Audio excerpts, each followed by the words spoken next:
Welcome to Lavanya's life style. Friends, ఎప్పట్లాగే ఈరోజు కూడా ఒక మంచి వీడియోతో మేము ముందుకు వచ్చేసానండి. ఫ్రెండ్స్, ఇంకా ఈరోజు వీడియో ఏంటి అంటే ఆల్రెడీ సమ్మర్ హాలిడేస్ అయితే అయిపోయాయండి. ఇంకా పిల్లల స్కూల్స్ కూడా స్టార్ట్ అవుతున్నాయి. ఇంకా నేనైతే మా మమ్మీ వాళ్ళ ఇంటి నుంచి బ్యాక్ కూడా వచ్చేసాను అనమాట. ఇంకా నేనైతే సమ్మర్ హాలిడేస్ చాలా బాగా ఎంజాయ్ చేశానండి మా పిల్లలతో కలిసి.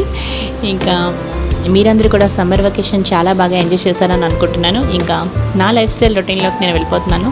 సో ఇంకా ఈరోజు నా ఫస్ట్ వీడియో ఏంటి అంటే ఒక మంచి సౌత్ ఇండియన్ లంచ్ మెనూ మీకు చూపించాలనుకుంటున్నానండి. దానికోసం ఇక్కడ చూస్తున్నారు కదా, ఈరోజు ఇక్కడ ఈ థాలీలో మీకు పెట్టిన ఏవైతే ఉన్నాయో ఇదేనండి ఈరోజు ఒక మంచి లంచ్ అనమాట.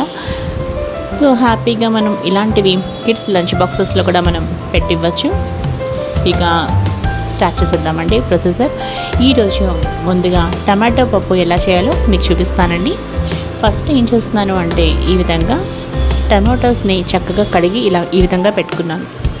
టమాటోలు, అలాగే కొత్తిమీర, కరివేపాకు, పచ్చిమిరపకాయలు శుభ్రంగా ఒక 2-3 సార్లు వాష్ చేసిన తర్వాత వీటిని ఈ విధంగా ఫైన్గా చాప్ చేసుకున్నాను. గ్రీన్ చిల్లీస్ చూస్తున్నారు కదా, ఒక 7 గ్రీన్ చిల్లీస్ తీసుకున్నాను. అలాగే కరివేపాకు, టమాటాలు అయితే ఒక 6 తీసుకున్నానండి. ఇంకా నెక్స్ట్ గార్లిక్ క్లోవ్స్, అలాగే కొత్తిమీర సన్నగా ఇది కూడా నేను చాప్ చేసి పెట్టాను.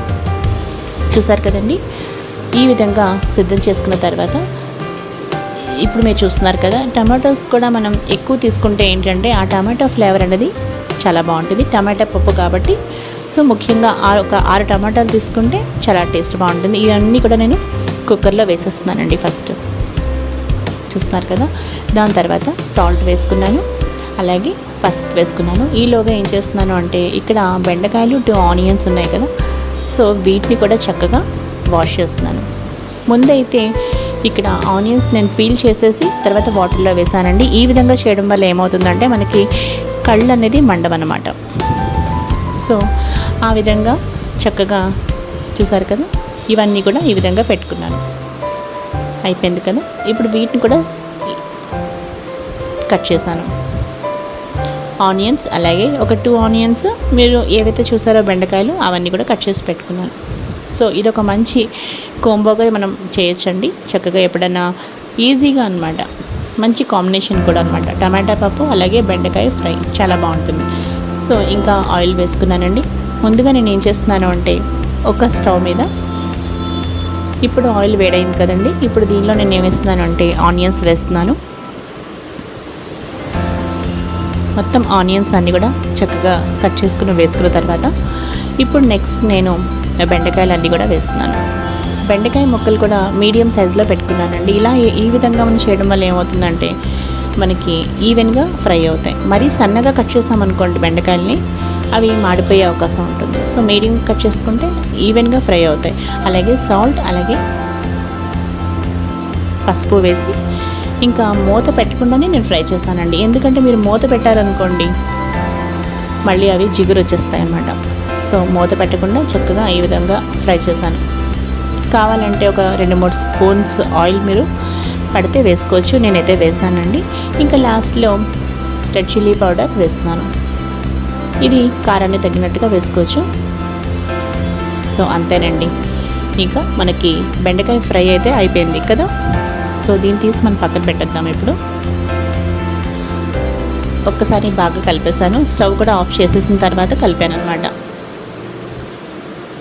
చూసారు కదా, ఎంత పొడి పొడిగా, ఎంత చక్కగా మనకి అన్నీ ఒకే విధంగా ఫ్రై అయ్యాయి. ఇక అక్కడ మనం ఏం చేస్తున్నాము, కుక్కర్లో మీరు ఆల్రెడీ టమాటోస్ అన్నీ మనం వేసుకోవడం అన్నీ చూసారు కదా. పసుపు వేసుకున్నాం, సాల్ట్ వేసుకున్నాం, అలాగే పప్పు వేసానండి. ఒకసారి కందిపప్పు బాగా 2-3 సార్లు వాష్ చేసి కందిపప్పు కూడా వేసేసాను. ఆ తర్వాత వాటర్ కరెక్ట్గా అడ్జస్ట్ చేసుకుని మనం వేసుకోవాలండి. మీరు మెజర్మెంట్స్ ఫాలో అయితే మాత్రం మీరు మీ మెజర్మెంట్స్ ప్రకారం వేసుకోండి. నేనైతే ఇలా చూసి నేను ఎస్టిమేషన్ ప్రకారం వేస్తూ ఉంటాను. సో నాకు అదే అలవాటు, నాకు మెజర్మెంట్స్ నేనైతే ఫాలో అవునండి. నాకు ఇలాగే అలవాటు కాబట్టి నేను ఈ విధంగా వేస్తున్నాను. చూసారు కదా, చాలా చక్కగా మొత్తం ఎక్కడ వాటర్ ఎక్కువ తక్కువ కాకుండా కరెక్ట్గా మనకి అలా సరిపోయింది. ఇంకా కుక్కర్ అయితే నాకు ఒక 4-5 విజిల్స్ వచ్చిన తర్వాత తీసిన తర్వాత మీకు నేను చూపిస్తున్నాను. చూసారు కదా, ఈ విధంగా ఉంది. సో ఈ విధంగా ఎస్టిమేషన్ ప్రకారం నేను వేసుకున్నానండి. మీరు మెజర్మెంట్స్ ఫాలో అయితే మాత్రం మీరు అదే ఫాలో అవ్వండి. ఇంకా నెక్స్ట్ జీలకర్ర, ఆవాలు, ఎండుమిరపకాయలు చూసారు కదా శుభ్రంగా ఆయిల్లో వేయించాను. ఆ తర్వాత కొంచెం అలా ఇంగు పోపు పెట్టేసాను అనమాట. ఇప్పుడు బాగా కలుపుతున్నాను. చూసారు కదా ఈ విధంగా మొత్తం కలుపుతుంటేనే మీకు అర్థమవుతుంది ఎంత బాగా పప్పు మనకి ఉడికింది. వాటర్ ఎక్కువ అవ్వలేదు, తక్కువ అవ్వలేదు, కరెక్ట్గా అలా సరిపోయిందనమాట. చూసారు కదా చాలా చక్కగా అయిపోయింది. ఇక మనం దీనిలో ఇది ఇలా వదిలేయకుండా కాస్త చింతపండు పులుసు అయితే తయారు చేసుకోవాలండి. ఎందుకంటే మనకి టమాటా ఫ్లేవర్ ఉంటుంది, బట్ పులుపు మీకు కావాలంటే చింతపండు వేసుకోవాల్సిందే. సో నేను చూసారు కదా కాస్త ఒక చిన్న గ్లాస్ వాటర్లో చింతపండు అయితే నేను నానబెట్టాను.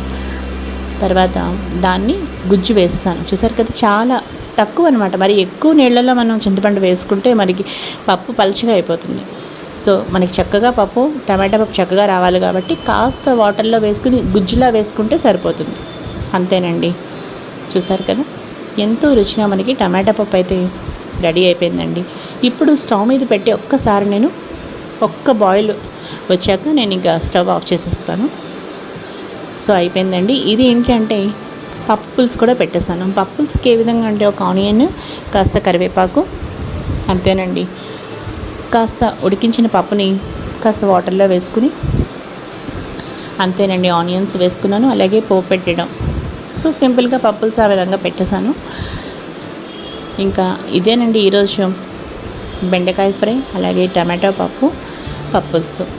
పప్పు పులుసు యాక్చువల్గా విడిగా మీరు చూడాలనుకుంటే రెసిపీ కూడా నేను చేశాను, మీరు అది కూడా చూడొచ్చు. చాలా సింపుల్గా కాస్త పప్పు పులుసు, దానిలో కాస్త సాంబార్ పౌడర్ కూడా వేసుకున్నాను ఫ్లేవర్ కోసం. ఇంకా ఇదేనండి ఈరోజు వీడియో. ఇంత మంచి వెజ్ కాంబో చూసారు కదా. అలాగే ఇది నేను తయారు చేసుకున్న కొత్త ఆవకాయ అనమాట. ఇక ఈరోజు ఈ వీడియో ముగించే ముందు అమ్మ చెప్పిన ఒక మంచి మాట కూడా చెప్పి ఇంక ఈ వీడియో ముగించేస్తానండి. అమ్మ చెప్పిన మంచి మాట ఏంటి అంటే మన అమ్మ వాళ్ళ ఇంటి నుంచి వచ్చేటప్పుడు మనకి పసుపు కుంకుమ చలివిడి పెడుతూ ఉంటారు ఆనవాయితీగా. అలా పెట్టినప్పుడు ఆ చలివిడిని మనం తెచ్చుకుంటాం కదా. మొట్టమొదటిగా గడప ఉంటుంది కదా, మన ఇంటి గడపకి అక్కడ మనకి ఏదైతే పెట్టిన చలివిడి ఉంటుందో ఆ చిన్న ఉండ అనమాట. చిన్న ఉండ కానీ లేదంటే రెండు ఉండలైనా సరే అటుపక్క గడపకి అటువైపుగా ఇటువైపుగా పెట్టి అప్పుడు మనం లోపలికి వెళ్ళాలండి. గడప అడుగుతుందంట నువ్వు నా కోసం ఏం తీసుకొచ్చావు అని. సో ఆ చలివిడి అనేది తప్పకుండా గడప మీద పెట్టడం అనేది మన సాంప్రదాయం అనమాట. సో ఎవరైనా తెలియని వాళ్ళు ఉంటే తప్పకుండా ఫాలో అవ్వండి. నేనైతే ఎప్పుడూ ఫాలో అయ్యేది మీకు చెప్తున్నాను, ఎందుకో ఈసారి చెప్పాలనిపించింది. ఇంకా ఇదేనండి ఈరోజు వీడియో. ఇక మా అమ్మ చెప్పిన మంచి మాట కూడా మీ అందరికీ బాగా నచ్చితే తప్పకుండా మీరు కూడా ఫాలో అవ్వండి. ఇక మరో మంచి వీడియోతో కలుస్తాను. Keep on watching Lavanya's life style.